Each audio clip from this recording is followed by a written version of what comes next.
We're going to start with this breaking news and a sad day in broadcast journalism.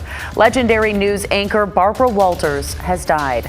Walters is widely remembered for her famous ABC show 2020, where she interviewed everyone from political leaders like Russian President Vladimir Putin to entertainment pop star Michael Jackson.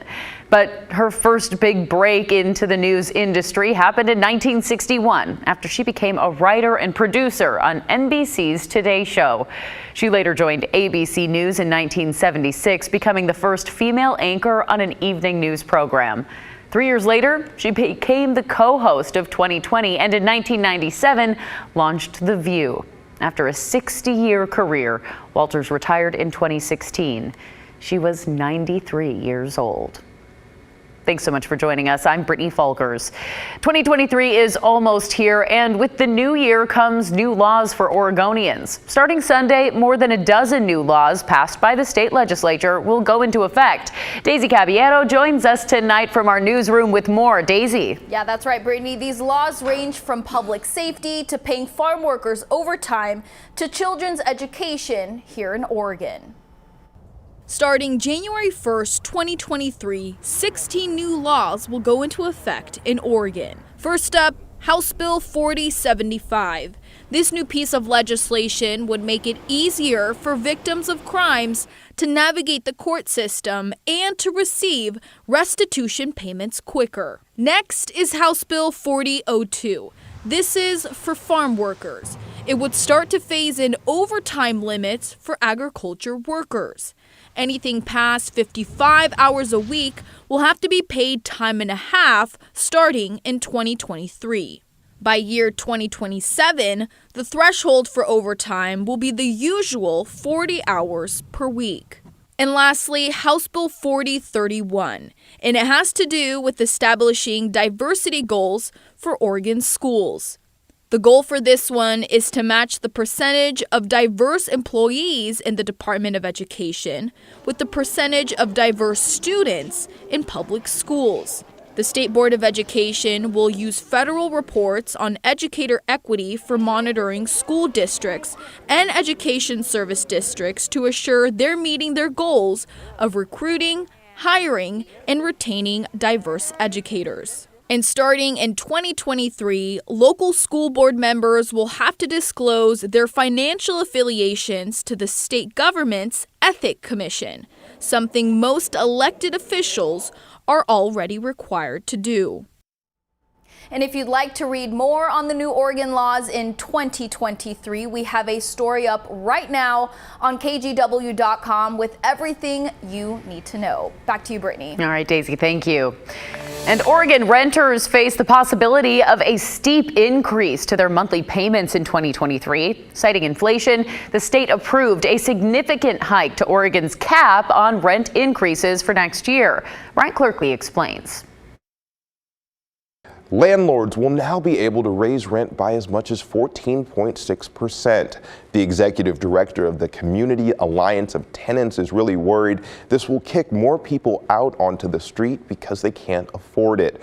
The Community Alliance of Tenants advocates for the rights of low-income tenants. Kim McCarty says the nonprofit helps 6,000 households, and the past few years have been financially hard on a lot of them. She says she's already getting calls from concerned people who can't afford the rent increase. The standard rent right now is about $1,500 a month. So a 14.6% increase is over $200 extra a month. That's thousands of dollars per year. How can that possibly be right? No one's wages have increased at 10% every year and 14% this year. Now the landlord's point of view. This law only applies to rentals 15 years or older and not new construction. We spoke to Christian Bryant with the Portland Area Rental Owners Association. Back in September, he said he understands the concern but does not believe most landlords who would be eligible to raise rents by this much would actually go that far. The way it's set up right now is if you're a landlord, you're a business. And if your costs go up, just like at your restaurant, or the Home Depot, when they had to pay more for the materials that they sell, they charged the end user more. A statewide rent cap was first put into place in 2019, and it was set at 9.9%. If your rent is going up, landlords are required to put it in writing to the tenant. Bryant Clerkley, KGW News. New tonight and just within the past 45 minutes, a 15 and 16-year-old could face criminal charges after a social media post threatening violence at West Salem High School. The Marion County Sheriff's Office says that the FBI got involved after seeing the threat online, which said that the violence would happen the day school is back in session. Investigators tracked the post to a homeschooled 16-year-old who lives east of Salem. They also say a 15-year-old West Salem High School student was involved. District attorneys will decide whether or not to charge those teens. And new tonight, police are investigating a pedestrian crash in Beaverton. Lanes are now closed on Southwest Allen Boulevard between Murray and 141st Avenue. That's near Highland Hills Shopping Center. Beaverton police say it involved a vehicle and a pedestrian. This is a developing story, so we'll update you when more information becomes available.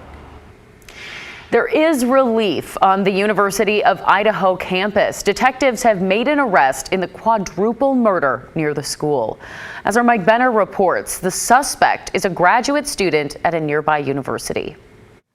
This was a very complex and extensive case. At a press conference Friday afternoon, law enforcement announced an arrest in the slayings of 4 University of Idaho students. Authorities identifying the suspect as 28-year-old Brian Christopher Koberger. Koberger resides in Pullman, Washington, and is a graduate student at Washington State University. That school happens to be approximately 15 minutes to the west of the University of Idaho campus, where detectives say Koberger murdered the 4 college students in the early morning hours of November 13th. Some had defensive wounds, and each had been stabbed multiple times. Moscow Police Chief James Fry says more than 19,000 tips from the public led authorities to Koberger, who was apprehended early Friday in a private community about an hour south of Scranton, Pennsylvania. Neighbors there are in shock. I'm a little terrified. I'm not gonna lie. Like, I'm shaking right now. That's really close to our family. Yeah, I'm moving farther away. I don't see no reason to murder somebody. 4 people, thousands of miles away, and just to come back home. I don't understand. Koberger is currently lodged in a Pennsylvania jail awaiting extradition to Idaho, specifically Moscow, a community that in all likelihood will never be the same. These murders have shaken our community, and no arrest will ever bring back these young students. However, we do believe justice will be found through the criminal process. I'm Mike Benner for KGW News. Finally, some potential good news from Southwest Airlines. There were less than 50 canceled flights today. And if you've been traveling or following the news this week, you know that's a big deal. The airline says it's finally ready to get back to normal operations. It's been an unprecedented week for the airline's customers. More than 15,000 flights grounded and thousands of passengers stranded. Southwest is now setting up a special website for passengers to submit receipts to get reimbursed for hotels, food, and rental cars while stranded. In a letter to the airline's CEO, Transportation Secretary Pete Buttigieg is laying out what the airline needs to do to prioritize their customers. They include paying $3,800 to each passenger with provable damages, from lost luggage to repaying the cost of flights booked on other airlines.